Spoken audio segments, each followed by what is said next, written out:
Bonjour, bienvenue Bienvenue, pour, merci d'être là. pour une rencontre où on va laisser encore une fois l'esprit nous éclairer, l'esprit se mouvoir comme au premier jour hein, sur les eaux, afin de révéler peut-être des formes, des expressions aussi diverses qu'il y a d'individus pour les percevoir.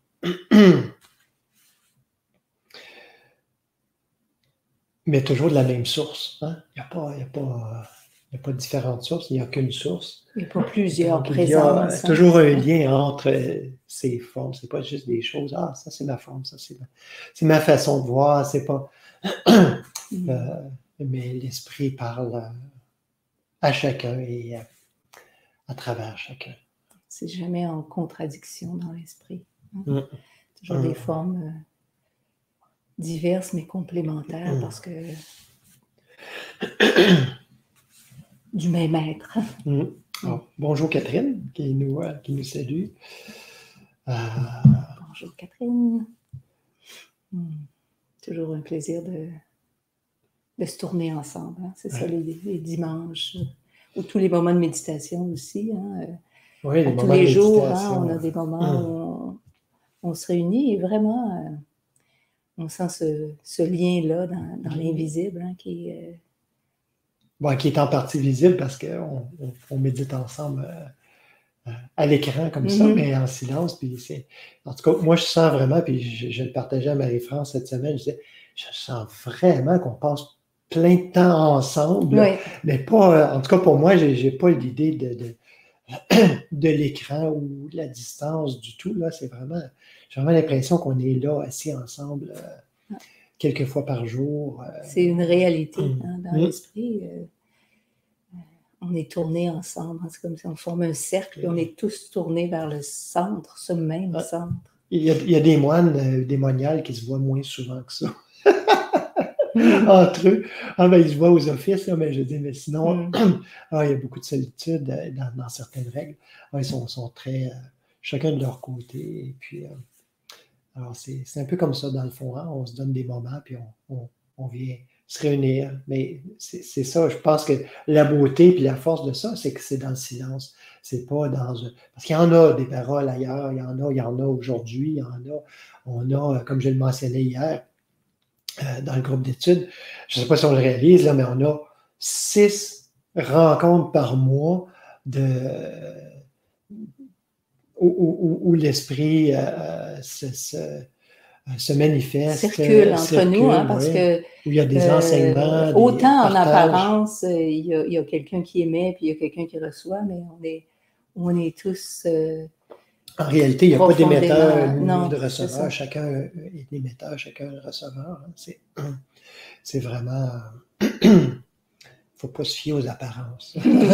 Ça, on nous l'a dit, mais on a à se le rappeler. Parce qu'on l'entend souvent, hein, mais Marie, tu nous le partages, quasiment toutes les semaines, dit « Ah, c'est ça qui se travaillait pour moi cette semaine. Oui. » On a d'autres aussi, on a... Richard, on a eu un beau témoignage ce matin, qui disait « Ah, wow, il dit hier, il dit c'était exactement ça toute la semaine pour moi qui se passait. » Et puis c'était comme la confirmation. Hein, dans le fond, c'est ça.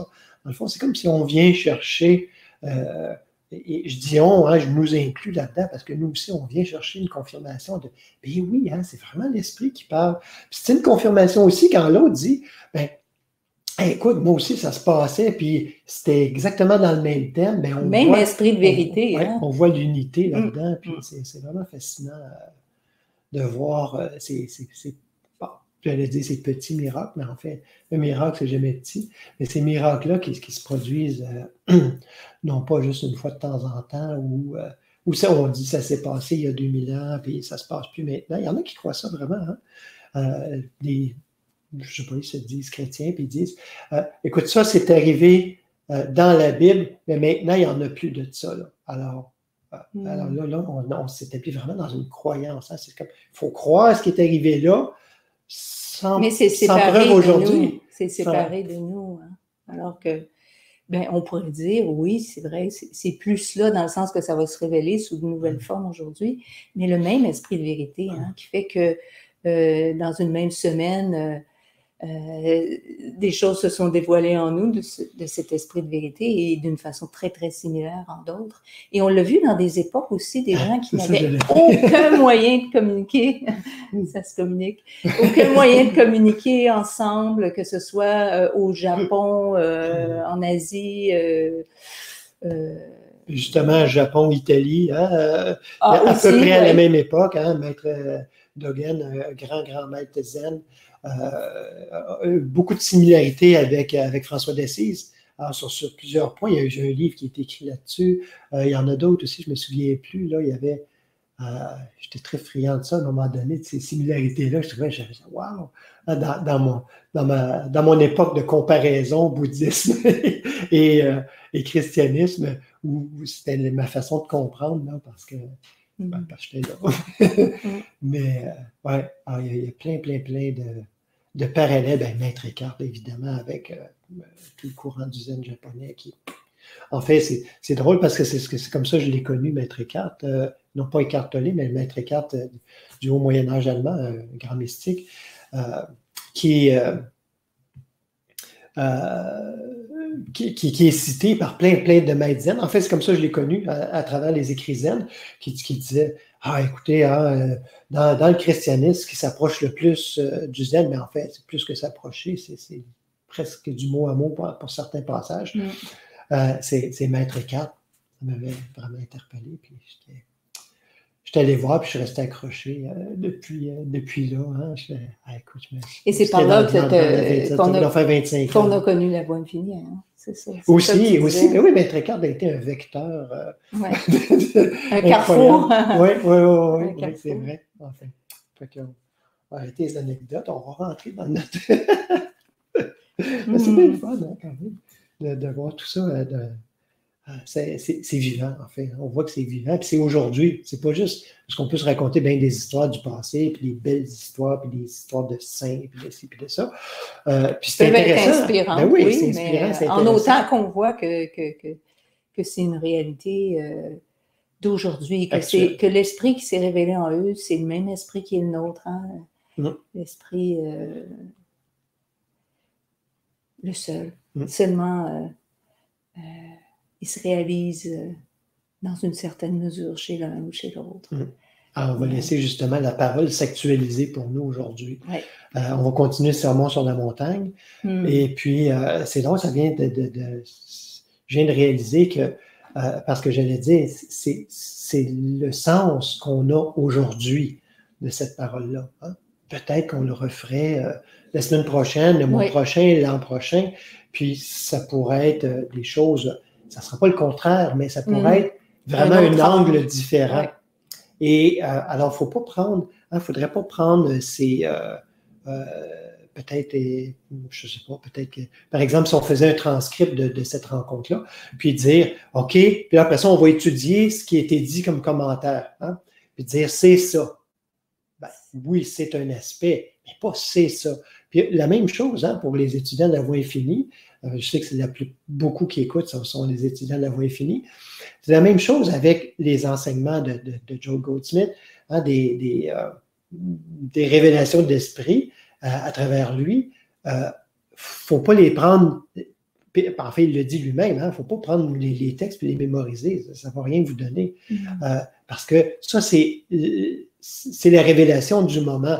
Révélation qui n'est pas fausse pour autant, mais révélation du moment. Alors, dans un contexte, à des personnes en particulier, dans un moment de réalisation en particulier, on le voit, il y a des moments dans son enseignement où il va vraiment mettre l'accent plus sur un aspect que sur un autre, parce que c'est ça qui se déploie pour lui. Mais c'est la même chose pour nous.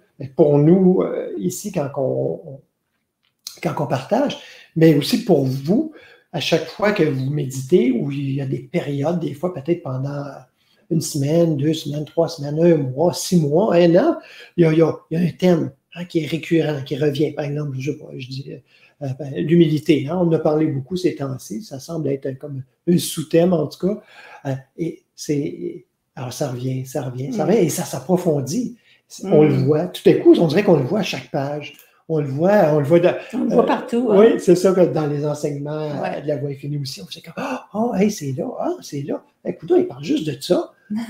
Puis 6 mois, 1 an avant, on se disait, sur un autre thème, on disait, il parle juste de ça. Fait que c'est vraiment fascinant de voir comment la parole, que ce soit à travers la Bible, hein, c'est pas le médium, l'unique médium, mais comment, si on est à l'écoute de l'esprit, c'est ça qui est important, comment ça nous amène à faire le tour d'un thème, puis en tout cas, une partie Un tour. premier round, puis on ça. y revient. Tu sais, c'est comme une spirale qui, dans le fond, nous amène de plus en plus dans les profondeurs infinies. Et c'est intéressant, le sermon sur la montagne, on en a déjà parlé, mais ça peut sembler être des règles humaines. Mais encore une fois, il faut se rappeler que Yeshua a dit « Je suis venu pour accomplir ». Quand il parlait du « je », il ne parlait pas de cette identification humaine, hein, quelqu'un de séparé. Il parlait du grand « je », donc de cet esprit de vérité en nous qui est là pour accomplir. C'est ça, je ne suis pas venu pour abolir la loi, hein, parce qu'il parlait à des Juifs. Donc, la loi, c'est-à-dire la tradition, la religion du moment. Je ne suis pas venu pour l'abolir, je suis venu pour l'accomplir. C'est-à-dire la laisser se révéler à son plein potentiel, dans son plein jour. L'incarner, hein, l'incarner, la vivre. Et c'est ça ce qui nous est proposé dans le Sermon sur la montagne. Ça peut sembler être un code de vie, mais dans le fond, ça nous montre que si on s'abandonne à l'esprit, c'est ça qui va se passer. C'est comme ça qu'on va vivre. Ça va être ça qui va se déployer dans notre existence à la mesure où on laisse notre identité réelle, l'esprit, prendre les rênes réellement. Parce que sinon, encore une fois, puis j'en parlais à quelqu'un cette semaine, tu as déjà essayé d'être bon tout le temps. Tu sais, vraiment, là, tu sais, de tenir ça, là, d'être bon, d'agir avec bonté, compassion, de ne pas juger tout le temps. Tu as déjà essayé ça. Ça vaut la peine de l'essayer ou en tout cas d'en prendre conscience pour réaliser assez rapidement ou des fois ça peut prendre plus de temps, là, mais pour réaliser qu'on n'y arrive pas. C'est ça le début de la vie spirituelle. Quand on réalise, j'y arrive pas par moi-même, regarde tout ce qui m'est demandé, j'ai beau vouloir faire le bien que tout à coup, pouf, je m'impatiente, je juge, je critique. Et des fois encore pire qu'avant d'essayer de pas le faire. Avec une explosion encore plus grande. Alors, tout ça n'est là que pour qu'on réalise, regarde, on lâche, là, on se dise, on lâche cette tentative de contrôle pour se laisser guider. C'est à ça qu'on est invité dans toutes ces paroles du Sermon sur la montagne. Je suis venu pour accomplir et vous allez voir cela s'accomplir dans votre vie si vous vous laissez vraiment guider de l'intérieur. Et comme on le mentionnait hier dans le groupe d'études, c'est ça, hein? Et en fait, là, je mentionne ça fait une couple de fois déjà, mais c'est parce que c'est très complémentaire. Hein? Je dis, c'est un tout. En fait, c'est pas complémentaire, c'est un tout. Ces rencontres du dimanche, pour le groupe d'études en lui-même est complet. Mais si on a envie de plus, il y a les dimanches qui fait que c'est ça. Ça s'étend, ça grandit. Alors, on va commencer avec la parole. Et en fait, je vous invite tout de suite à prendre une bonne position, à vous détendre. On va écouter la parole qu'on va regarder ensemble aujourd'hui. Mais je vais juste la lire, puis on va entrer dans la méditation. Vous pouvez par vous-même commencer à être habitué, j'imagine pour la plupart, de méditer, de réfléchir à une réflexion profonde sur ce qu'on appelait autrefois la Lectio Divina. On l'appelle encore comme ça, là, mais c'est-à-dire une lecture priante de l'Écriture. Hein, on la laisse pénétrer, on la mâche, puis on voit ce que l'Esprit nous révèle, puis on entre dans le silence d'une façon toute naturelle. Alors, c'est ce qu'on va faire ensemble. Et comme je dis, je ne dirigerai pas la méditation autre que la lecture. Alors, on relâche toutes les tensions, on allonge bien la colonne vertébrale, on prend soin de ne pas laisser de tension mentale, émotionnelle, quoi que ce soit. C'est du on les laisse passer. Hein, c'est tout ce qui passe, alors on le laisse passer tout naturellement.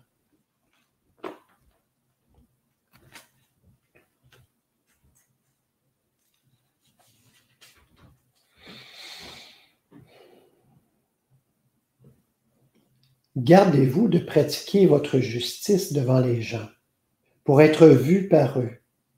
Autrement, vous n'aurez pas de récompense auprès de votre Père qui est dans les cieux. Quand donc tu fais un acte de compassion, ne sonne pas la trompette devant toi, comme les hypocrites le font dans les synagogues et dans les rues, afin d'être glorifiés par les gens. Amen, je vous le dis, ils tiennent là leur récompense. Mais quand tu fais un acte de compassion, que ta main gauche ne sache pas ce que ta main droite, ne sache pas ce que fait ta main droite, afin que ton acte de compassion se fasse dans le secret. Et ton Père, qui voit dans le secret, te le rendra. Lorsque vous priez, ne soyez pas comme les hypocrites qui se plaisent à prier debout dans les synagogues et au coin des grandes rues pour se montrer aux gens.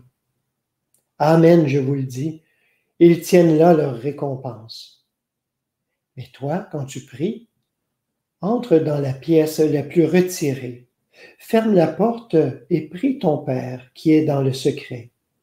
Et ton Père, qui voit dans le secret, te le rendra. En priant, ne multipliez pas les paroles comme les non-juifs qui s'imaginent qu'à force de paroles, ils seront exaucés. Ne faites pas comme eux, car votre Père sait de quoi vous avez besoin avant que vous le lui demandiez.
Bonjour Anne-Sylvie qui est avec nous aussi, en direct.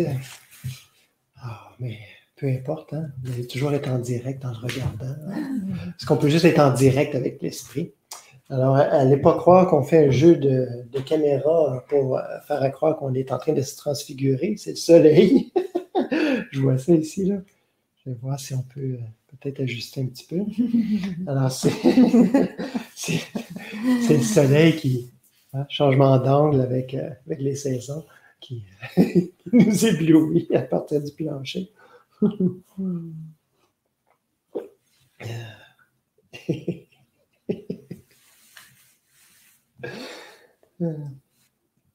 Alors, on va reprendre le texte, on va le prendre petit bout par petit bout, comme on fait à l'habitude, puis voir qu'est-ce qui en ressort de ça,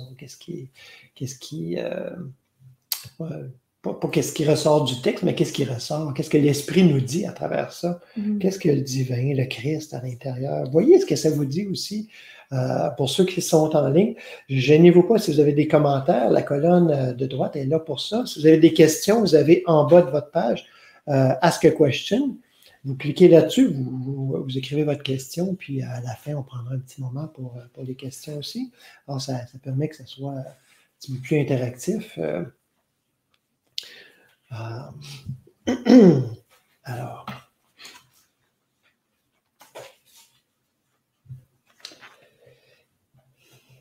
c'est Matthieu au chapitre 6, le début du chapitre, qui dit « Gardez-vous de pratiquer votre justice devant les gens pour être vus par eux. Autrement, vous n'aurez pas de récompense auprès de votre Père qui est dans les cieux. » Déjà, on a un mot ici à éclairer. Hein, gardez-vous de pratiquer votre justice. Bon, on ne se fait pas justice, hein, c'est pas de même, ça fonctionne. Non, ici, ce que ça veut dire, c'est de pratiquer votre justice, c'est-à-dire les règles religieuses, spirituelles, hein, les règles établies. Il ne faut pas oublier, on remet dans le contexte. Il est en train de parler à des Juifs là, qui sont là devant lui, puis qui essayent de le peinturer dans le coin aussi pour pouvoir l'accuser, pour pouvoir dire « Ah, mais non, c'est pas vrai ce que tu dis. » pas les règles. C'est ça. Alors, gardez-vous de pratiquer, en fait, particulièrement, hein, justement, l'aumône, c'est pour ça qu'il en parle après, hein, l'aumône, parce que ça c'est comme les pôles importants là, de plusieurs traditions, particulièrement les 3 traditions monothéistes. Hein, l'aumône, c'est-à-dire d'offrir, de donner, d'aider les démunis, et d'aider le temple, et ce qui par où l'enseignement nous est offert. Alors, l'aumône, la prière, méditation, hein, la prière, et le jeûne. Le jeûne, oui, le jeûne. Ah oui. En fait, c'est 3 choses qu'on pratique aussi, hein, tout le temps. On devrait en fait le pratiquer tous les jours. Mais est-ce qu'on doit le pratiquer justement? C'est intéressant ça. Ben, je vais y revenir tantôt. Une belle question des disciples à Yeshua, justement, dans l'évangile de Thomas là-dessus. Lorsqu'il se questionnait, hein, il disait, wow, un peu là, on a des règles établies depuis toujours. Là, tout d'un coup, là, on ne sait plus trop. Là, quand on est avec toi, ben, toi, tu ne jeûnes pas, tu vas pas, t'as pas des temps établis de prière, tu vas pas prier d'une certaine façon, d'un coup, puis à une certaine heure. Je me retire, hein, je m'en vais sur la montagne, c'est-à-dire je vais aller m'élever en conscience. Hein, je vais faire contact, hein, qu'on dit dans notre langage de la voix infinie. Pour me faire élever. Hein. Ben oui. Je vous attirerai à moi. C'est-à-dire, encore une fois, l'esprit qui nous amène vers lui quand on se laisse porter, hein, quand on laisse cette main nous rejoindre. C'est nous qui devons nous rendre disponibles. Puis sur la montagne, ben, c'est ça, c'est toujours se retirer aussi de la multiplicité. Et ce jeûne, bien sûr, qui pour Yeshua, n'avait rien à voir avec un jeûne alimentaire, bien qu'on puisse s'y adonner si on le sent.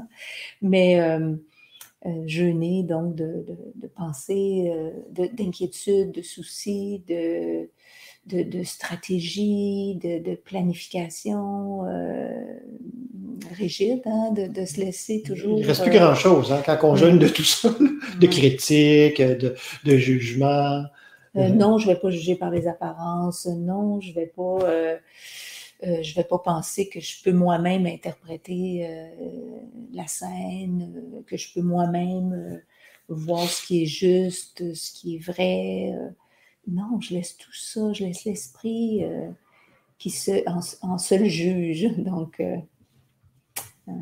c'est le véritable jeûne, celui qui vraiment nous purifie, parce que, tu sais, beaucoup disent, je vais purifier mon corps, mais en fait, le corps est juste l'expression de l'esprit. Alors, c'est l'esprit. C'est là que le jeûne doit... l'esprit, je veux Purifier dire, la source. ce qu'on entretient dans notre esprit, à quelle pensée on s'identifie ou non. C'est là que la purification doit se passer. Comme tu disais, ça n'exclut pas, si on sent de s'adonner au jeûne physique. Et des fois, ça se fait, ça peut se Ouais. faire tout naturellement dans des moments où on n'est plus absorbé dans l'esprit, puis vraiment, littéralement, on pense même pas à manger. Mais que ça soit fait, puis si on le fait volontairement, que ça soit fait dans un sens spirituel. C'est ça qui est important, parce que sinon, c'est encore dans une croyance de quelque chose à l'extérieur qui va donner un effet. Et puis la même chose avec le monde, hein, le don. Ben, et puis ben, il en parle après. Oui. Hein, mais ce don-là, qui, en fait, hein, le réel don spirituel, c'est le don de l'esprit, c'est le don de notre, ça a l'air personnalisé, mais de la réalisation qu'on atteint, qu'on va, c'est le don de la vérité. Ben, ouais, ça a l'air pompeux, mais de la vérité. Conscience de la vérité de réalisée, l'esprit. hein, ouais. C'est ce don-là. Ce qui n'exclut pas un don non plus, hein, de voir un mendiant ou de voir quelqu'un qui, puis c'est pas juste des mendiants, des gens dans notre entourage qui ont besoin, puis de les aider matériellement. Ça n'exclut pas ça du tout. Mais d'abord et avant tout, le travail doit être fait intérieurement. Enfin, on pourra y revenir aussi. Alors, juste poursuivre un petit peu notre Père qui est dans le secret, qui est dans les cieux. Quand tu fais l'aumône, hein, c'est ça. Ouais, quand donc tu fais un acte de compassion, de don d'aumône, hein, quand tu fais l'aumône, ne sonne pas de la trompette devant toi, comme les hypocrites le font dans les synagogues et dans les rues, afin d'être glorifiés par les gens. Ça a l'air gros, là, mais ça se faisait, hein, à son époque, ça se faisait. C'est comme, regardez comment je suis bon, puis on faisait sonner, peut-être, littéralement la trompette, mais aussi, on annonçait, un tel, hein, oyez, oyez, on l'a vu jusqu'au Moyen-Âge, là, puis encore aujourd'hui, de différentes façons. Hein. Alors, tout ça pour être reconnu. Alors, on est dans l'acte matériel et conditionné du don en s'attendant à ce retour-là. Hein? Alors, on est à ce niveau-là. Alors, on s'attend à un retour. Il dit, ne faites pas comme les hypocrites. C'est intéressant, ça aussi. Hein, en grec, c'est, je pense que c'est hypocrites, quelque chose comme ça, qui dit, en fait, c'est d'origine, ce mot-là, c'est les acteurs avec des masques. Hein? Faites pas les hypocrites, faites pas les faux semblants, vous faire passer pour ce que vous n'êtes pas, vous avez tout ça. Alors, après ça, c'est devenu assez rapidement là, le sens qu'on en a aujourd'hui. Mais d'origine, c'est ça. Hein? Mais hypocrite, hein, à tout moment où on est dans ce faux sens de soi, c'est-à-dire ce sens personnel, cette idée que je puisse donner quelque chose de moi-même, ça veut dire, ça implique qu'il y a quelque chose qui m'appartient dans une idée d'exclusion, qui m'appartient en propre, ça veut dire qu'il n'appartient pas à l'autre, qui n'appartient pas à Dieu.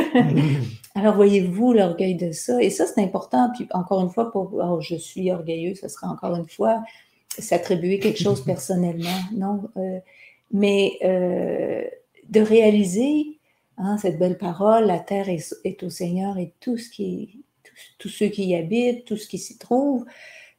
Qu'est-ce qui reste à donner, qui est à moi, vraiment? C'est ça qu'il faut se poser comme question. Puis quand quand on donne avec ce sens personnel, cette parole-là est là pour nous aiguiser, hein, pour nous mettre en alerte quand ça va se produire. Parce que ça, en soi-même, on peut le sentir, hein, quand il y a quelque chose de personnel. Parce que, comme tu disais, bien, souvent, il y a une attente. Je le donne, puis je m'attends à ce que ce soit reconnu que je suis généreux. Puis des fois, c'est le contraire. C'est à l'inverse que ça se présente. C'est-à-dire, si je donne pas, je vais avoir l'air de quoi? C'est la même chose. Ouais. C'est la même chose. Dans ce temps-là... Oui, c'est le même orgueil. Oh, je veux oui, dire, c'est juste sous des masques différents, justement. C'est là l'hypocrisie. Ouais, c'est sous un masque différent. On est appelé à voir derrière le masque. À voir quand tout à coup le masque est là, d'affiner notre sens, hein, pour qu'on le sente quand le masque est là, qu'on devienne tellement inconfortable avec le masque, on n'en veut plus de ça, parce qu'on sait que que c'est faux, hein, que c'est hypocrite dans le sens... non, c'est faux. On est à côté. On est dans une pièce de théâtre, puis on a le goût là d'entrer dans la vie réelle. Fait que, non. Des fois, quand on entend ça, on dit, voyons donc, là, ça ne s'applique pas à moi, ça, parler d'autres choses, là. Je nous invite à ce moment-là de faire preuve d'humilité, c'est-à-dire de se laisser pétrir, de se laisser, un peu comme une bonne terre qui reçoit une douce pluie, hein, de se laisser imprégner de ça. Des fois, c'est une grosse averse aussi. Oui, aussi. Peut-être, hein, parce que la plupart du temps, on ne fait pas ça consciemment. Là. Je veux dire, on ne fait pas des plans pour se faire... des fois, mais en général, c'est surtout inconscient. Alors, quand c'est inconscient, ça veut dire que c'est dans notre angle mort, on ne le voit pas. Puis ça nous manipule. Hein? On parle beaucoup de conspiration dans le monde, mais dans le fond, tu sais, c'est ces fils-là qui, intérieurement, tous ces fils qu'on ne voit pas. Intérieurement, ça n'a rien à voir avec quelqu'un d'autre. Ça n'a rien à voir avec nous non plus, à la limite. C'est-à-dire que c'est toutes des croyances qui nous manipulent intérieurement, qui nous font agir comme des pantins, un peu mécaniquement. Et c'est pour ça que ces paroles-là sont faites pour nous. Wow, attends une minute, pour nous sortir de cette torpeur où on agit, où on est agi que par ces fils d'habitude ou cette croyance dans laquelle on est né, on a grandi, qu'on est tous des êtres à part entière, séparés, chacun a ses ressources, chacun doit protéger ses ressources parce qu'il y a une quantité limitée de ressources dans le monde. Puis, c'est ce qu'on croit. Il faut faire notre place parce qu'on n'a pas de place comme telle déjà d'emblée qui est là pour nous. Il faut la faire, notre place. Puis on vit de la reconnaissance des autres, on vit à partir du regard des autres. C'est de ça qu'on a besoin. Parce que sinon, on va être rejeté, ostracisé, on va se retrouver tout seul, démuni, sans ressources. Puis voyez-vous, c'est toujours la peur, c'est toujours la survie. C'est ça la grande conspiration. Il y en a une, il y en a juste une. C'est cette conspiration qu'on cultive intérieurement de la non-reconnaissance de notre réelle identité, ou on pourrait le dire autrement, d'une fausse identification. Ouais. Qu'on doit lutter pour notre vie, on est en survie, même si c'est très subtil, hein, on voit que c'est ça les fils qui nous manipulent à l'intérieur, on est en survie, hein, on n'est pas un avec la vie, et c'est à ça qu'on est appelé à réaliser, je suis venu pour que vous ayez la vie, que vous l'ayez en abondance, encore ce même je qui va accomplir en nous toutes ces... qui va s'accomplir de façon, de sorte que... Parce que si j'ai l'impression de donner quelque chose de moi-même, je viens de me priver de quelque chose automatiquement. Je viens d'enlever quelque chose à moi, à je. Je prends quelque chose à moi, je le donne à quelqu'un d'autre, donc ça m'appartient plus, mais je viens de m'en priver aussi. Fait que je viens diminuer mes ressources. Voyez-vous dans quelle chaîne ça nous met? Comment? C'est malaisant de donner dans cette optique-là, parce qu'il y a toujours effectivement un fil, hein? En tout cas, ou je donne, puis on me dit que ça va m'être remis au centuple. Ah, j'espère. Mais c'est encore dans un sens personnel, parce qu'on le fait, on pense que c'est spirituel. Qu'on perd quelque chose. Ouais. Mais aussitôt, en fait, il faut aller un petit peu plus loin à la source. Est-ce que je donne quelque chose de moi-même, à moi-même, qui m'appartient réellement? Est-ce que ça se peut, ça, quelque chose qui faut comme... En fait, hein, les Écritures nous le disent. Ce qu'on nous demande dans la création, ou en tout cas dans la vie, c'est d'être de bons intendants, hein, de bons gérants, pas des gérants d'estrade, là, mais de bons gérants de ça. C'est pas de dire que ça vous appartient, puis là, tu vas transiger. Non, c'est d'être, en fait, hein, mais si ça ne nous enlève pas l'intelligence. Là. Mais si je suis gérant, c'est parce qu'il y a quelque chose au-dessus il y a un patron au-dessus. Qui veille. Alors, c'est pour ça que je vais toujours m'assurer d'aller voir pour être en ligne avec cette gouvernance-là, qui est l'infinie sagesse. À quoi je peux prétendre de plus? Comment je peux penser pouvoir mieux faire par moi-même? C'est tout ça, hein, c'est à ça qu'on est appelé à s'éveiller. Dans Luc, hein, Yeshua dit, hein, prenez garde du levain des pharisiens. C'est un mot important. On parlait de levain quand tu étais arrivé. Prenez garde au levain des pharisiens, qui est l'hypocrisie.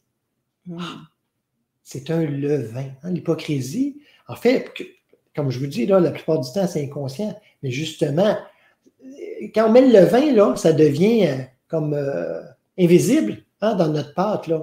On ne voit pas de différence, là, c'est mélangé. Mais c'est ça qui va faire gonfler. Alors, hein, on se gonfle. C'est ça, on se gonfle d'orgueil, on se gonfle. Mais tu sais, c'est que ça fait son chemin, puis ça vient imprégner tout. Alors, c'est toute la pâte, toute notre expérience. Hein. De voir ça à la racine. Alors, ça prend de l'introspection, ça prend de la méditation. Il faut s'arrêter. Il faut se prendre en flagrant délit. 1 fois, 2 fois, 10 fois, 1000 fois. Puis, semaine après semaine, mois après mois, des fois, année après année, on se décourage. On dit, ben, je n'en viendrai jamais à bout. Fais juste pas arrêter. De te prendre en flagrant délit avec un sourire. Hein? Parce que si on prend ça bien sérieux, puis on est dans une bataille, là, et bon, on sent que ça va être long, puis ça va être dur, puis on n'y arrivera pas, en fait, parce que là, on se fait rattraper par la bande, hein, ou par en arrière, de se dire, c'est moi qu'il faut qu'il y arrive. Ben non. Ça aussi, c'est une autre hypocrisie interne. Hein? Alors, c'est pour ça que l'épée, hein, l'épée du discernement, ça vient nous couper l'herbe sous le pied. Hein? Yeshua, c'est ça, il dit, hein? Ce n'est pas de la trompette, alors, tu sais, faites pas de cas là, de votre offrande. Parce que, amen, je vous le dis, là, ils tiennent leur récompense. Ça veut dire que tu n'es pas dans la voie spirituelle, tu n'es pas dans... tu n'auras pas les fruits en fait, d'esprit. Tu tombes dans le matériel, c'est-à-dire dans le karma, dans le cause-effet. Hein? Tu vas l'avoir ta récompense. Tu vas la récompense que les gens vont dire « Oh, wow! » Puis ils vont te mettre sur un piédestal, puis tout ça, jusqu'à temps qu'ils te mais si tu es mis sur un piédestal, oui, tu vas pouvoir être... si on disait hein, dans un adage, si on pense les fleurs, attends le pot. Ben, c'est ça.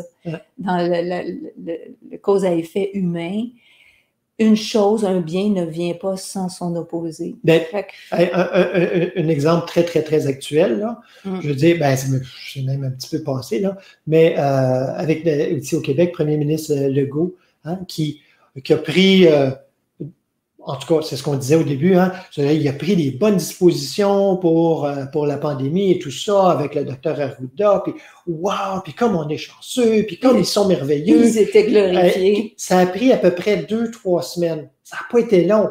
Après ça, c'était des crétins, ils ne savaient pas ce qu'ils disaient. Ça va, vous voyez? On n'est pas en train de dire que l'une position ou l'autre est juste. Non. C'est l'envers d'une même médaille. Quand on se situe au niveau humain, qu'on glorifie quelqu'un, ça ne va pas tarder que nous sommes glorifiés. Alors, c'est pour ça hein, qu'on dit dans toutes les traditions spirituelles, particulièrement les traditions mystiques, on dit « fais pas de cas des fleurs qu'on te lance, là. Puis fais pas de cas non plus, tu sais, des éloges ni des critiques. Fais juste continuer le travail. continuer le travail. Hein? Éloge ou critique, là, on ne se gonfle pas avec les éloges, puis on ne s'afflige pas des critiques. Ça a l'air plate, là, humainement, là, mais on dit que c'est reposant. C'est que tu fais juste comme... On s'épargne tellement de troubles intérieurs et peut-être probablement de troubles extérieurs aussi. Mais tu sais, dans le fond, parce que soit qu'on est reconnu humainement et que là, quand on est reconnu humainement, c'est une récompense. Tu sais, quand on dit un cadeau empoisonné, c'est ça. Ah, OK. Mais là, OK, mes employés m'aiment, mais là, il ne faut pas que je perde leur amour. Fait que là, on est dans une tension et une pression plus ou moins consciente. Encore une fois, les fils sont plus ou moins conscients. Bien là, il faut préserver l'amour. Il faut qu'on soit à la hauteur maintenant. Il faut qu'ils continuent à nous aimer. Et là, on commence à marcher sur des œufs. Ça ne veut pas dire qu'il ne faut pas être aimé. Il ne faut pas les décevoir. C'est juste d'être dans la justice, ce qu'on appelle la justice, hein, dans la justesse, on pourrait dire plutôt dans notre langage aujourd'hui, dans cette justesse, dans cette équanimité, les bouddhistes diraient, hein, dans cette égalité, mais cette égalité d'humeur au sens humain, mais qui est qui devrait être une disposition intérieure à l'esprit. Une reconnaissance. Alors, si on ne veut pas la reconnaissance humaine, c'est tout simplement pour que l'action du divin soit connue dans le monde. Est-ce qu'on veut que ce soit nous, personnellement, qui soyons reconnus ou l'action du divin? Et là, on a un choix à faire. Hein. C'est ce qui nous est demandé quand on dit « choisis quel maître tu sers hein, ». Dieu ou Mammon. Mammon, dans sa signification, veut aussi dire les résultats, les effets. Donc, le sens matériel. C'est ça. Ouais. Alors, je sers Dieu et je souhaite que ce soit son action qui soit reconnue à travers moi, certes, mais jamais je vais penser que c'est de moi. Je reconnais, moi, que c'est l'action de l'esprit à travers moi. Parce que par moi-même, je ne peux pas faire le bien, mais je ne peux surtout pas faire le bien de façon égale et tout le temps. De façon juste. Et de façon juste. Mais justement, on le voit là, par rapport à cette justesse-là. Oui. Hein? Mais quand tu fais un acte, alors, Yeshua, il ne donne jamais comme une règle, un commandement ou quelque chose, un conseil, sans amener aussi la façon de faire. Hein? Il dit, bon, alors, faites pas comme ça, mais quand tu fais un acte de compassion, que ta main gauche ne sache pas ce que fait ta main droite, afin que ton acte de compassion se fasse dans le secret, et ton Père qui voit dans le secret te le rendra. Hein? C'est cet aspect-là tellement important dans l'enseignement de la voie infinie qui nous rappelle hein, le secret et le sacré. C'est tellement important. Cette pratique-là qui se fait, pratique spirituelle, mais qui est illustrée ici par le don, par l'acte, hein, de désintéresser, de façon désintéressée. Il y avait une petite anecdote à Thérèse d'Avila qui se demandait, qui était à la tête de sa communauté, hein, puis qui disait, bon, qu'est-ce que je pourrais bien faire pour les sœurs, mais je ne veux pas être reconnu pour ça, je ne veux pas qu'on fasse comme, elle est donc bonne, notre mère supérieure, puis tout ça. Alors, elle se levait la nuit, puis elle raccommodait les robes des sœurs, hein, en secret, et elle ne le disait pas. Puis elle raccrochait les robes, elle allait se recoucher, puis le lendemain matin, les sœurs voyaient leur robes raccommodées et tout ça. Puis, sans dire, alors, ils se demandaient bien, hein, peut-être il y en a qui pensaient un miracle, peut-être. Mais c'en est un miracle, un acte désintéressé réellement. Hein, réellement. Ouf! Ah, en tout cas, ça a été des grandes réalisations pour moi. Puis il y a aussi, c'est ça en fait, hein, ça nous invite à faire de bon cœur. J'ai une petite citation ici dans Colossiens, hein, qui dit, Paul qui dit, quoi que vous fassiez, travaillez-y de toute votre âme, comme pour le Seigneur, et non pour des hommes, sachant que vous recevrez du Seigneur l'héritage en récompense. Mhm. Et là, il y a une phrase, là, vous allez voir, ça va peut-être grincer dans vos oreilles, cette traduction-là. Servez comme des esclaves du Seigneur, le Christ. Ah, on n'aime jamais ça. Hein? C'est une traduction un peu particulière, mais qui est beaucoup plus juste que d'autres. Parce que, en fait, généralement, esclave est traduit comme serviteur dans la Bible. Et puis, ben, serviteur, ça devient, en tout cas aujourd'hui, là, je le vois, ça devient rapidement un badge, une étiquette, une position, un titre. Hein? Je suis serviteur. On voit ça, là. Serviteur du Seigneur. Hey, Caroline, mais il faudrait une couronne, moi, pour dire ça. Tu sais, serviteur du Seigneur. Ouais, je suis serviteur du Seigneur. Mais je suis esclave du Seigneur. Ça, c'est la traduction. En fait, et donc, ça donne la phrase qui est plus proche de l'original. Soyez, je vais juste la relire. Servez comme des esclaves du vrai Seigneur, le Christ. Servez. Alors, soyez au service comme des esclaves, c'est-à-dire comme, c'est très péjoratif dans notre langage aujourd'hui, mais un esclave, c'est celui qui n'a rien en propre. Il n'a même pas d'identité, il ne s'appartient pas lui-même. Alors, soyons comme ça, donc, mais ils appartiennent à quelqu'un, ils appartiennent au... Votre héritage vous sera donné, votre filiation réelle vous sera donnée. Alors, il ne faut pas penser là, pauvre et contrit, que c'est notre état naturel. Oui, pauvre, dans le sens qu'on a à se vider de cette façon, en fait. On a à se vider de cette identité. On pourrait dire que c'est un truc, hein, quasiment. C'est une façon de laisser la fausse identité. De servir comme des esclaves du Seigneur. On n'a pas le goût, là. Mais qu'est-ce qui n'a pas le goût? C'est la fausse identité. Alors, c'est parfait, ça, qu'il n'ait pas le goût. C'est pas grave, laissons-le pas avoir le goût. Mais laissons-le, en fait. Hein, laissons-le pas juste pour avoir le goût, mais laissons-le. OK, OK, ça n'a pas sa réelle identité. C'est ça qu'il faut laisser. On en a une réelle identité qui est connue, elle, qui s'appartient, mais c'est en Dieu. Et pas juste en Dieu, on regarde dans le ciel en quelque part, mais en Dieu, hein, le Seigneur, même il y en a qui rajoutent le vrai Seigneur, le Christ. C'est-à-dire cette conscience de vérité. Intérieur. Oui. Pas parce que Dieu, des fois, on a trop tendance à voir ça à l'extérieur.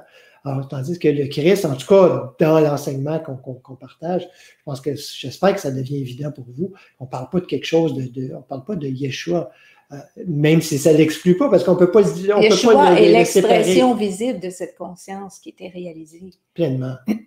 Alors, c'est à réaliser en chacun de nous. Mon Père, c'est le vôtre aussi. On va dire, cette conscience-là qui fait les œuvres, cette conscience de vérité, moi, j'ai abandonné, hein, j'ai laissé la place à cette conscience-là. Puis c'est elle qui fait les œuvres que vous voyez, c'est pas moi. Pourquoi m'appeler bon? Hein? C'est toujours dans cette optique-là. Quand l'acte se fait, quand ça se fait par la grâce, ça se fait à notre insu, d'une certaine façon. Que ta main droite ignore que ta main gauche ignore ce que ta main droite fait, c'est entre moi, c'est comme ça que je le comprends, c'est comme ça que ça se vit vraiment.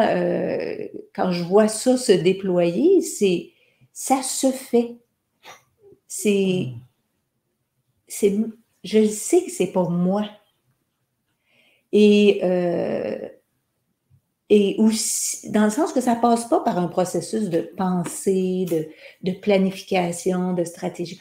Je vais faire ça parce que, tu sais, il n'y a pas de je vais faire ça parce que, il y a comme quelque chose d'immédiat, de spontané. Puis vraiment, vraiment, quand ça s'intègre de plus en plus, ces actes spontanés, ça va de soi. Tu sais, par exemple, si quelqu'un me disait « Oh mon Dieu, t'es donc bien honnête. » OK. C'est-à-dire que « Hey, tu mens pas. » Mais tu sais, supposons c'est comme tout naturel de dire la vérité. Ça peut être au sens relatif, mais en tout cas, ce qu'on considère la vérité, c'est-à-dire de ne pas camoufler les choses. Mais comme si c'est naturel, ça se fait tout seul, on n'est pas toujours en train de se dire, OK, là, je dis la vérité, là. Là, je dis la vérité. Là, c'est la vérité que je dis, hein. Hey, je suis bon, regarde, je dis la vérité. Non, je veux dire, ça se fait. Mais comme on dit, hein, comme je le dis à chaque fois, parce que pour moi, c'est une belle vérité que l'Écriture s'explique par l'Écriture. Hein? Si on sait lire, si on sait entendre, si on sait écouter. Et justement, comme Paul qui dit, hein, on a tous des dons différents de la grâce, hein, selon la grâce qui nous a été accordée. C'est de parler en prophète. Si vous parlez en prophète, que ce soit dans la logique de la foi. Si c'est de servir, qu'on se consacre au service, que celui qui enseigne, qui se consacre à l'enseignement, celui qui encourage à l'encouragement, que celui qui donne le fasse avec générosité, pas en train de penser, de calculer. Hein? On le fait, c'est tout. Hein? Tu partageais justement une expérience l'autre jour, là, comment ça s'était passé. C'était comme sans penser, justement. Hein? C'est juste, mais c'est ça. Il y a ça à faire, je le fais. Oui. Je fais ça. C'est tout. Puis sans penser de récompense, sans penser. Après ça, on n'est pas. De récompense intérieure, parce que ça aussi, hein, c'est tricky. Après ça, on n'est pas accablé, on n'a pas l'impression, écoute, là, j'ai fait toute une œuvre, là. Tu sais, il n'y a pas il n'y a pas non plus ni la récompense, ni la lourdeur ou le sentiment d'avoir été approuvé de quelque chose. C'est ça, hein, que ça se fasse avec amour, en fait. Hein, il y a. Amour, hein, c'est toujours l'esprit d'unité. Amour, ben, c'est tout naturel. En fait, que je serve mon prochain, parce que mon prochain, c'est pas quelqu'un d'autre. Ça fait partie. C'est dans cet esprit d'unité. Il y a une main tendue, ben, c'est comme. Il n'y a même pas à réfléchir. Ça ne veut pas dire, quand vous allez dire, oh mon Dieu, moi je suis loin de ça. Ben, c'est ça, c'est parfait. En fait, c'est de réaliser que dans notre sens humain, on ne sera jamais près de ça. On peut essayer de s'en rapprocher, mais comme je disais tantôt, combien de fois on va faillir? L'idée, c'est ce sens personnel qui dit « je suis tellement loin de ça ». Ben, c'est ça. Comme tu es loin, puis tu vas toujours être loin, puis tu vas toujours me dire que tu es loin, je ne t'écoute plus. C'est pas toi mon maître, et on se tourne. Alors, c'est ça. Quand on travaille dans ce sens-là, on travaille à se dépouiller de ce fameux sens personnel qui donne d'un bord puis s'attend de recevoir de l'autre. Alors que c'est... Et ça va nous être rendu. Hein? C'est-à-dire que, je dis, et au centuple, mais on ne le fait pas pour ça. En fait, on doit se laisser surprendre, émerveiller de ça. Contentons-nous juste de le faire pour le faire. De le faire, comme je pense que c'était Paul qui disait, hein, comme pour le Seigneur. Vous voyez l'humilité là-dedans. C'est pas « je le fais pour le Seigneur ».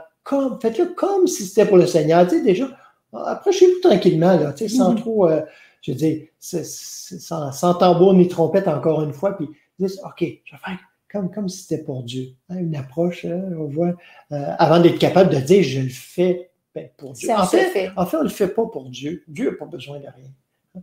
On va le faire en Dieu. Dieu va le faire à travers nous. Dieu va le faire en tant que nous. Ça, c'est dans un certain point, on peut le dire, mais ça ne donne rien de se répéter ça si on n'est pas rendu là dans notre réalisation. On se mange ça, on n'en parle même pas, on s'en parle pas, ni entre nous, ni intérieurement, si on n'est pas rendu là. On le sait que ça va se rendre là, par exemple. C'est pas inutile de le savoir, parce que ça nous montre de ne pas nous arrêter en chemin, ça va aller encore plus. Mais commençons par juste le faire comme pour le Seigneur, c'est-à-dire peut-être un petit peu en arrière avec un désir de récompense, mais cette récompense-là qui n'est pas de ce monde. Alors déjà là, vous voyez, il faut avancer, c'est graduel. Hein? On l'a vu dans la dernière retraite, il y a une gradation dans tout ça, parce que sinon, à viser le top en partant, on se décourage, puis en fait, on n'y arrivera pas parce qu'on ne comprend pas. Il y a des étapes nécessaires, il y a des moyens nécessaires. On va le voir avec, puis en fait, on va parler de la prière la semaine prochaine, parce que on est rendu à la méditation déjà, mais c'est ça. Alors, il y a des moyens. Les moyens, ce sont la prière ou la méditation, peu importe comment vous l'appelez, mais bon, on va voir aussi, là-dedans aussi, il y a des gradations. Se tourner vers la source de tout bien, se tourner vers ce qui naturellement s'offre. Même pas dans l'esprit de s'offrir à quelque chose d'autre, parce qu'il n'y a que cela qui s'offre. Donc c'est ça l'esprit d'amour, l'esprit d'unité. Hein? Et c'est ça, agir dans le secret, c'est agir à partir de ce qui est caché, ce qui n'est pas vu du monde, cette activité secrète à l'intérieur de nous, de reconnaissance que ce qui agit en moi, c'est pas vu du monde, mais moi, je le connais, je le reconnais. Et souvent, cette connaissance-là, c'est à travers une sensation, c'est à travers quelque chose. C'est pas nécessairement dire, oh, je le connais, là, je suis capable de le décrire, je peux écrire un livre de ça. Oui, pas une connaissance littéraire, c'est je le sens. Puis je le sens quand dans ma vie, c'est ça qui agit, parce que tout est fluide, ça se fait, ça coule de source. Hein? C'est des termes des fois qu'on peut employer ou c'est dur à décrire, mais ça peut le décrire. Puis ça se fait dans l'amour, ça veut dire que mon acte de compassion c'est envers l'autre, c'est de rapatrier, c'est ce rapatriement naturel de l'autre dans cette même passion, ce même amour, cette même unité. Je reconnais que l'autre, bien qu'il ait l'impression d'être dans le besoin, c'est juste que pour l'instant, il ignore cette manne cachée. Mais moi, si je reconnais que ce que je lui donne vient de la manne cachée, pas de la mienne, de la sienne, de la mienne, de la manne de tous, c'est une façon d'aider à reconnaître, que l'autre reconnaisse que je suis nourrie, ça se fait. Hein, éventuellement, j'ai pas besoin de quémander, ça vient naturellement. Mais ça, c'est le chemin de l'autre. On laisse l'esprit faire son travail chez l'autre. Mais en nous, c'est cet esprit d'amour auquel on laisse la place. Et ça se fait dans le secret. C'est parce que c'est dans l'intimité de l'âme que cette reconnaissance doit se faire. Par l'expérience plus que par des mots. Alors, juste pour nous inspirer à la méditation qu'on va faire ensemble, gênez-vous pas si vous avez des questions, des commentaires, ben ici aussi, en direct. Vous ne pouvez pas les écrire dans la colonne. Sortez pas vos téléphones pour écrire dans la colonne. On peut se parler en direct. Et puis, ben c'est ça, gênez-vous pas, c'est toujours intéressant, interactif un peu, là, de voir que sa vie de part et d'autre. Et puis, alors on va entrer dans la méditation avec un chant, mais avant juste quelques extraits, je dirais pas au complet, mais du psaume 91, qui nous parle du secret, justement, pour une petite parole. Puis ensuite, vous avez les paroles du chant Nada te turbe. En espagnol. Vous avez la traduction aussi, probablement vous avez déjà tout lu ça. Que rien ne te... Ou que vous le connaissez déjà. Ouais, rien ne peut te troubler, rien ne peut te manquer. Qui demeure en Dieu, tout lui est donné. Rien ne peut te troubler, rien ne peut te manquer. Seulement Dieu suffit. Alors, évidemment, vous êtes invité à chanter avec nous. Oui, c'est une parole de Sainte Thérèse d'Avila. Ah, ben j'ai fait le lien avec le... J'avais pas pensé. C'est drôle, ce matin, on dit, c'est des choses se communiquent. Puis là, on dit, c'est vrai, quel chant qu'on va faire? Puis, comme pas longtemps avant.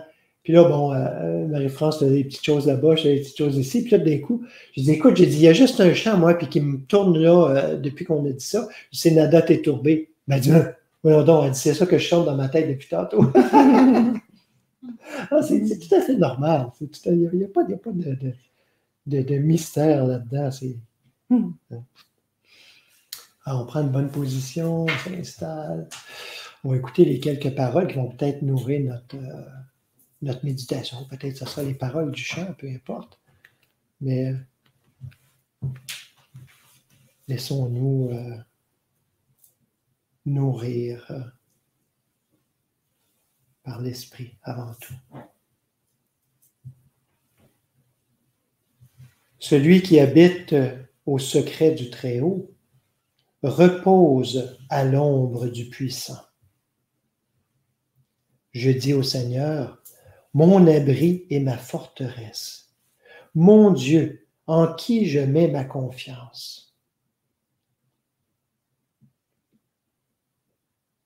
Tu ne craindras ni la frayeur de la nuit, ni la flèche qui vole de jour, ni la peste qui marche dans l'obscurité, ni l'épidémie qui frappe en plein midi. Que 1000 tombent à ton côté, 10 000 à ta droite, rien ne t'atteindra.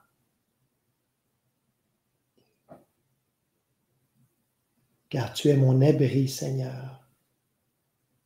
Tu fais du Très-Haut ton refuge.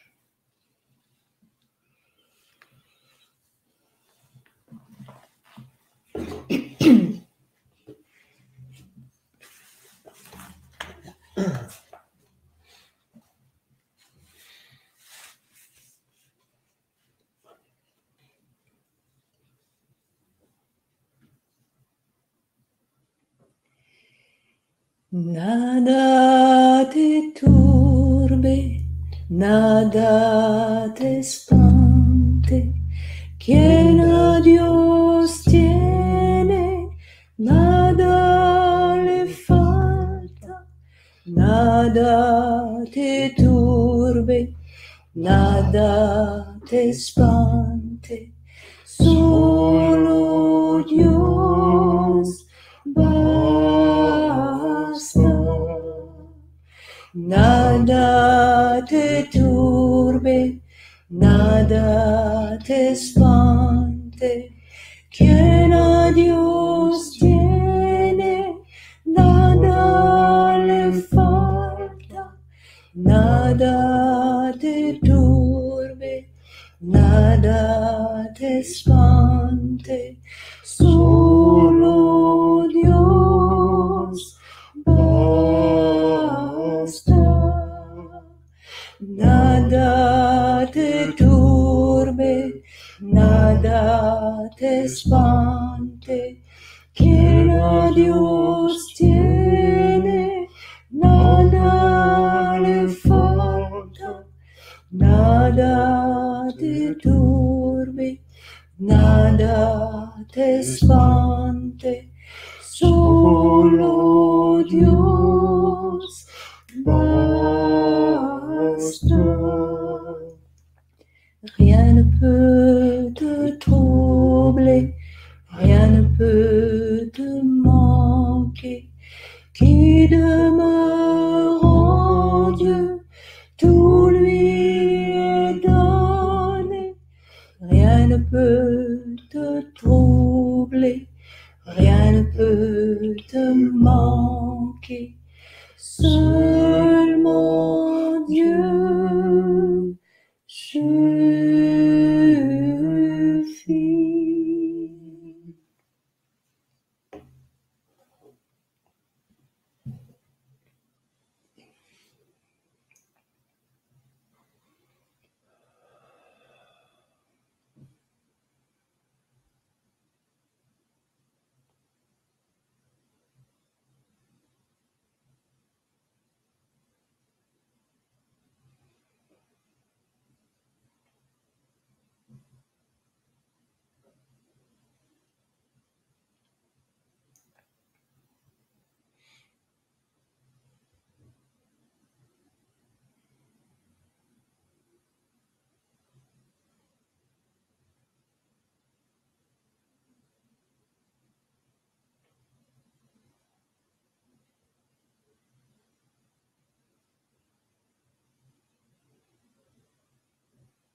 s'émerveiller de l'acte de l'esprit, de l'action de l'esprit, de se mettre en retrait, hein, pour de plus en plus la voir se déployer. Je me rappelle d'une expérience où, il y a plusieurs années, où ça a été pour moi marquant, cette expérience-là. C'est tout simple, hein, en apparence, mais intérieurement, quelque chose que j'ai vu clairement. J'ai vu clairement la différence entre ce qui peut se donner humainement et ce qui peut se donner à travers nous. Où je me promenais dans un parc, puis il y avait un homme, un itinérant qui se promenait, puis avec ses multiples sacs, ses multiples couches aussi, ses multiples manteaux, puis il me regarde, il m'a demandé en anglais « Would you hug me? » Est-ce que tu me donnerais un câlin? Est-ce que tu... Et ni une ni deux, à ce moment-là, c'est là que j'ai vu l'action de l'esprit. Ben oui. Et puis là, il y a eu une accolade qui a duré quelques minutes. Puis après, c'était tout. On est partis chacun de notre côté. Et moi, j'ai vu d'abord ce oui qui s'est dit, qui est clairement pas humainement les pensées qui sont montées ensuite. C'est « Ah ouais, mais il est pas propre. Puis qu'est-ce qu'il me veut? Un câlin? Ouais, un câlin. Il veut peut-être d'autres choses. » Tout ça. Tout ça a passé, mais ça n'avait pas eu le temps à ce moment-là d'émerger, que le oui a pris le dessus. Mais j'ai vu que c'était pas Marie-France humainement, parce que humainement, c'est toutes ces pensées-là dont je vous ai parlé, donc qui auraient fait obstacle, qui auraient probablement résulté en un non, passe ton chemin, tu sais. Et j'aurais passé mon chemin. Alors que là, c'est ça, ce que ça m'a montré aussi, c'est que quand c'est l'action de l'esprit, on est reparti les deux remplis de cette action. Il n'y a personne d'exclu. Tout le monde en bénéficie. J'ai pas donné quelque chose de moi-même puis que ça m'a privé de quelque chose. Non, au contraire, j'étais à ce moment-là rempli par cette action de l'esprit. Et lui, rempli à sa façon. Parce que vraiment, après ça, il n'y avait plus rien à dire, plus rien à faire. On est juste partis chacun de notre côté. Donc, pour moi, ça a été un exemple frappant qui m'amenait à voir la différence entre Marie qui donne puis Marie qui se donne à l'esprit. Et là, l'esprit a de la place. On en a tous certainement des expériences comme celle-là. Et Yeshua nous invite à laisser, donc, hein, quand il dit « Dieu vous le rendra », c'est ça, c'est mon Dieu, on est inclus dans cette action de l'esprit. La grâce, hein, va pleuvoir sur l'autre et sur nous en même temps. Donc, c'est une multiplication de la grâce. C'est pas un rapport comptable de « j'ai donné, donc je vais recevoir ». Hein, parce qu'il y a un autre, à un autre endroit, là, Yeshua aussi qui dit hein, invitez les gens que vous savez qui ne peuvent pas vous le rendre. Là. Hey, invitez pas vos amis puis les gens riches et tout ça. Là. Invitez puis, il va toujours fort avec les termes. Là. Invitez les infirmes, les estropiés, les boiteux, puis les mendiants. Pour être certains qu'ils ne pourront pas vous le rendre, que vous puissiez vraiment faire l'expérience de donner sans attente, de donner de façon désintéressée. Que votre attente ne soit que pour l'éternel, hein, dans la parole. Hein. Tourne-toi vers l'éternel et attends-le. Donc. Et ça ne sera pas comme un retour après, hein, comme Marie-France l'a dit, elle l'exprime bien, et l'illustre, cette expérience-là l'illustre bien. C'est là. Hein? Il te le rendra, pas à un moment donné. C'est là que ça se passe. Ça se passe dans l'action même. Parce que Dieu, c'est instantané. C'est pas en différé, effectivement. Ouais, c'est ça. Le différé, ça ne veut pas dire qu'il va... Parce que qu'il ne va pas avoir d'autres fruits, c'est ça, à d'autres partir fruits de là, qui vont se déployer. Parce qu'on le voit, je dis, tu vois, ça en est un fruit de cette expérience-là qui continue à se déployer. Hein? Probablement, toi, à le redire, je suis sûr que ça fait vivre quelque chose, puis aux gens à l'entendre, ben c'est il y a encore des fruits. C'est intéressant parce que quand c'est des fruits de l'esprit. Ça finit pas. Quand c'est pas juste une expérience personnelle, ben oui, j'ai vu ça se déployer, mais c'est pas personnel dans le sens que c'est exclusif, parce que quiconque va s'abandonner à l'action de l'esprit va expérimenter cette grâce-là aussi, va la vivre, va la sentir, peut-être d'une façon très, très différente, mais il y a tellement de visages, hein, tellement de... Ouais. On a Mathieu qui veut se joindre à la méditation. Il va rentrer, on va l'entendre. Il cogne à la porte. Il était. Bon, il a fait ton apparition. Juste à temps. Catherine qui dit merci, les réponses me sont données avant que je pose les questions. Oui. Ben, effectivement, c'est ça. C'est ça c'est parce que, pourquoi? C'est simple, hein? Puis on va l'aborder la semaine prochaine. C'est cette omniscience-là qu'on ne travaille pas assez. Ben, je veux dire, on n'a pas à la travailler, mais pour la reconnaître, cette omniscience divine, hein, Dieu le sait déjà. Faire totalement confiance à ce qui est total. C'est pas juste une connaissance partielle, temporaire, tantôt là, tantôt moins là, qui peut perdre ses facultés. Non, c'est sans défaillance. Que notre confiance soit totale aussi. Mais merci. Mais oui, merci à tous ceux et celles qui dans le secret aussi font des offrandes. Hein. C'est toujours très apprécié. Je tiens à remercier. C'est ça, comme ça, hein. On ne sait pas. Puis on fait comme des fois entre les activités, c'est comme bon, je ne sais pas pourquoi. Ben, c'est parce qu'il y a une reconnaissance du soutien qui est là tout le temps. C'est l'esprit qui se reconnaît, en fait. Ouais, c'est juste un témoignage. Et c'est reçu comme ça. Et c'est simplement donné dans cet esprit-là aussi. Mais en tout cas, merci c'est reçu comme ça. Cette belle présence de communauté qui, des fois, nous semble petite. Mais je ne sais pas si vous allez, probablement quand vous l'avez déjà vu en direct ou en direct sur place ou en direct à l'écran, que vous allez pas nécessairement réécouter. Je sais qu'il y en a qui me disent « Ah ouais, moi je les réécoute souvent. » Mais vous pouvez voir, quand c'est diffusé sur YouTube, des fois on a l'impression de dire « Oh, bon, on est 4, 5, 6, 10 des fois. » Tu sais, c'est peu dans le fond. Mais quand on va voir sur YouTube, après les vues, c'est généralement 100, 110, 120, 150 personnes qui l'ont vu. Alors, la communauté, elle est beaucoup plus grande qu'on pense.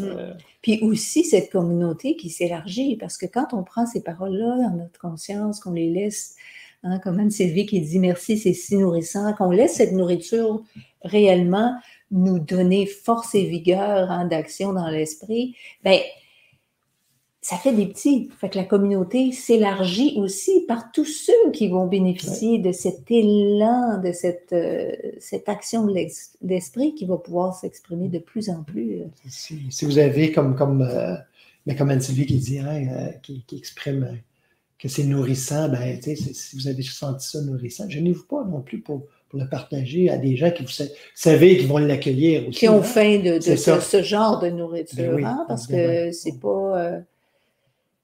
on le sait. Ça aussi, on se met à l'écoute de l'esprit qui va nous souffler à l'oreille, de l'envoyer à un tel, mais pas à un autre, parce que c'est pas le genre de nourriture qui lui convient. Alors, ce discernement-là, c'est pas en vrac, là, tiens. Bon, ben, pour vrai, merci. On s'arrête. Merci. À bientôt. À tout de suite. Vas-y, toi,